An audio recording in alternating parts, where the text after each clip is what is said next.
sharing experiences by Dr. Chieh, Liang, Jeff Wu, Deputy Superintendent, Taichung Veterans General Hospital. He's also the Chief Executive Officer, Center of Smart Healthcare, Taichung Veterans General Hospital. Dr. Liang has more than 86 scientific publications in the fields of pulmonary and respiratory care, critical care medicine, patient safety and quality, and artificial intelligence in medicine. Over to you, Dr. Liang. Thank you, the chairman, and invited me to join the meeting. Here I will share a case of the study in my hospital. I'm Dr. Liang Wu from the Taichung Veterans General Hospital. The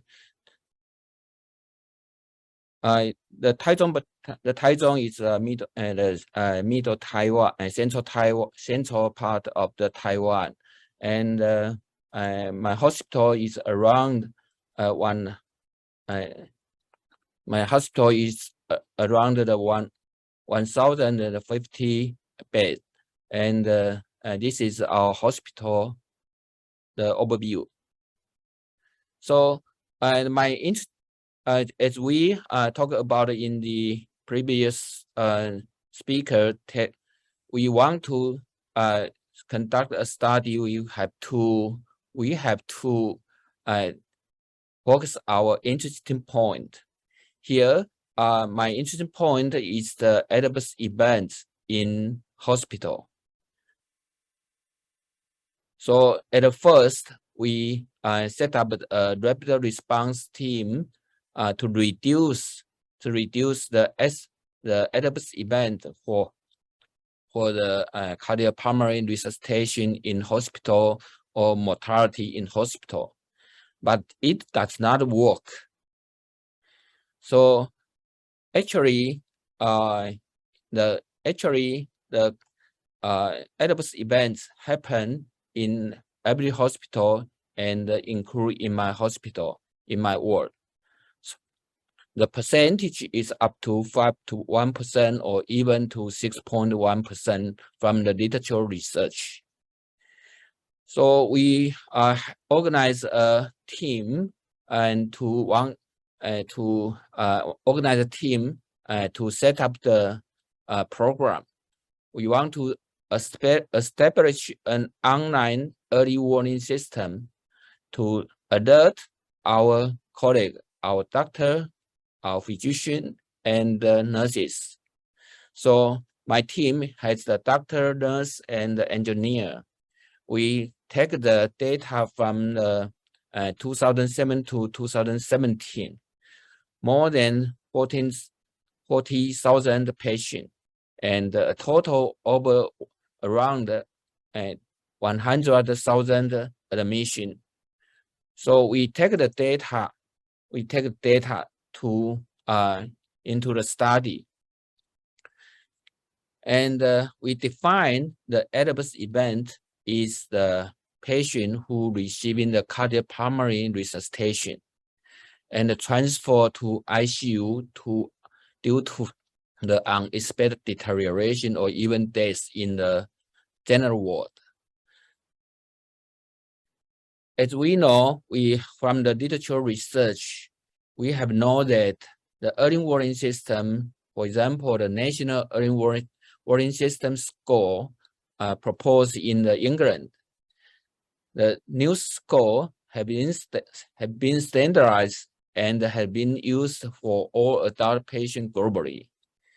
The early detection of the sepsis can base on news score over than 5 and with a known infection or signs of the infection. So we use our data, big data, to calculate the news score and define the cutoff value to predict the patient will be a adverse event case. So from our data, we have known that the time at the hours before the adverse is more close to the adverse event. For example, here it is 3 hours before the close event. We can predict more accurately to identify the case will be a case of adverse event. And also we can see that it may be dependent on the different department. For example, the pulmonary or gastroenterology or general surgery, the different patient group. But the most challenge of the study is how to calculate the news score and inform and alert the patient and the physician, nurses, or our colleagues. So we design our electronic health information system, and we take the data from the automatic collect the data from our general ward, the saturation, temperature, blood pressure, and heart rate, and the respiratory rate.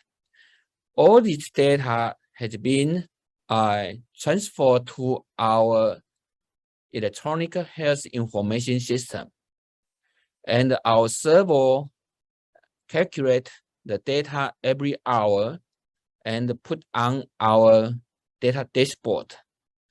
The dashboard can show the score to the station, to the physician, and to the nurse.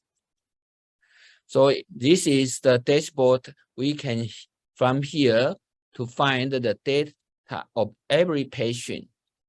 For example, this patient score is 7, and we can display the score system for a department, for a patient group, for the physician. And we can show the data based on a ward. So the ward from each bed of the patient, we can see the score system.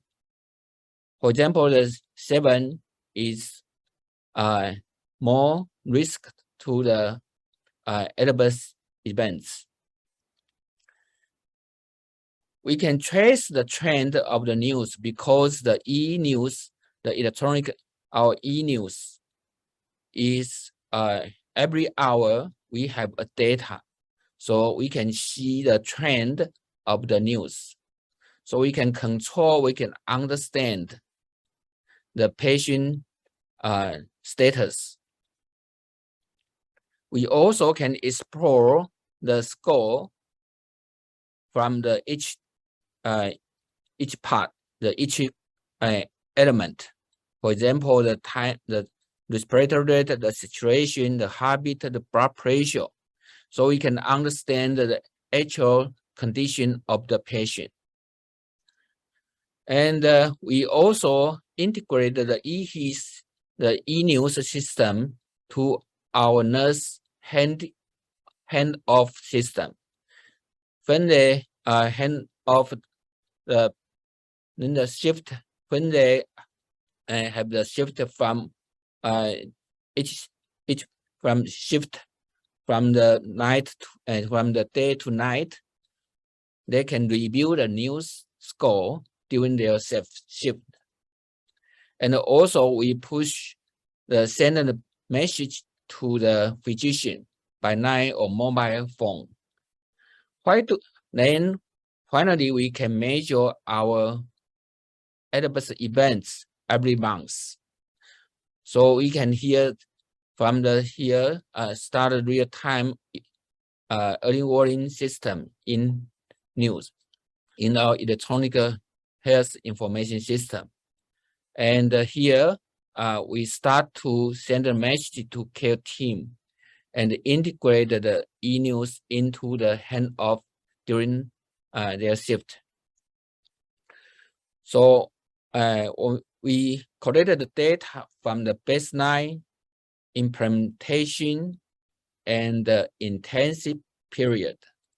We see the patient group, their comorbidity and their outcome. So based on the previous study research design, we have the cohort from the baseline and the cohort from implantation and the intensive period. We compare the 3 period, the outcome of the patient. So we compare the total adverse events or the patient transfer to intensive care units, or the mortality case, or the patient received the cardiopulmonary resuscitation at the general ward. We can see the percentage drop, decrease from the baseline to the intensive period. So we summarize the data and publish in the journal. So my conclusion is that if we want to establish an online early warning system by news, why do we have to design the online early warning system? We can use that for our intervention. If the intervention is not adequate, we cannot see the effect of the early warning system on the population or on our study subject. So based on our electronic health information system, we designed the online. This system foresees improve the intervention and make sure the intervention is adequate to every colleague, our staff. And then we designed the system is a real time.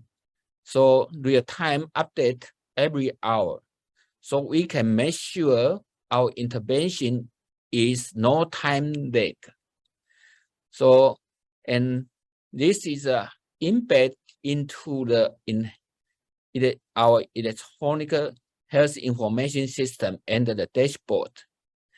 This system make sure we cannot bother or we cannot interrupt our physician, our nurse, and then they can take the information into their clinical routine practice. So all this design is make sure that our intervention is adequate and completely. If we want to conduct a study, we have a good idea, we have a good focus, we have a hypothesis, and how to make sure our study, the intervention is adequate. I think it's very important in the study. So here, the technical support the physician and nurse improve the patient safety. I think the most important is the intervention should be adequate. So from this study, we review our study design. I think it's a action research spiral. We from the design and the baseline and into the implementation period, and then the final, we can get the good result. So it's a continuous process. It's a continuous process. So we plan and initiate change, implement the change, and obtain the process of implementation, and find the result, and take the action to repeat, to improve. So I summarize the study design. We summarize the evidence. We identify the intervention associated with the improved outcome, and select intervention with the largest benefit to lower and lowest the barrier. So command the intervention to the behavior. So from here to here, we based on our electronic health information system, we put on our our e-learning e-news system, and we observe the staff performing the performing in the intervention and work the process to identify the defect in each step when implement the intervention. And we share the concern and identify the potential gain and loss associated with the implementation of the intervention. Finally, we measure the performance. So the performance should be relevant to the knowledge translation of the project. We validate as the measure of underlying the problem and the reliability and the feasibility of the measurement. So we can respond or we can feedback the data to our team and encourage our team, and encourage all the staff in our hospital to know and to understand and then take the action to care their patient. So ensure that all the patients receive the intervention. That's my key point here. We have to continuous the improvement of the process. So from the protocol, baseline, education, operation, then quality improvement, then into the PDCA cycle. So that's this is the whole process of our study in this of our study. Here is just sharing our experience in the study. The study design, as the other speaker have talked, but I'm here is focused to talk about and emphasize the intervention should be adequate, should be completely, and our study can be get the good result. Thank you, everybody. Thank you, Dr. Liang, for sharing experiences from Taiwan.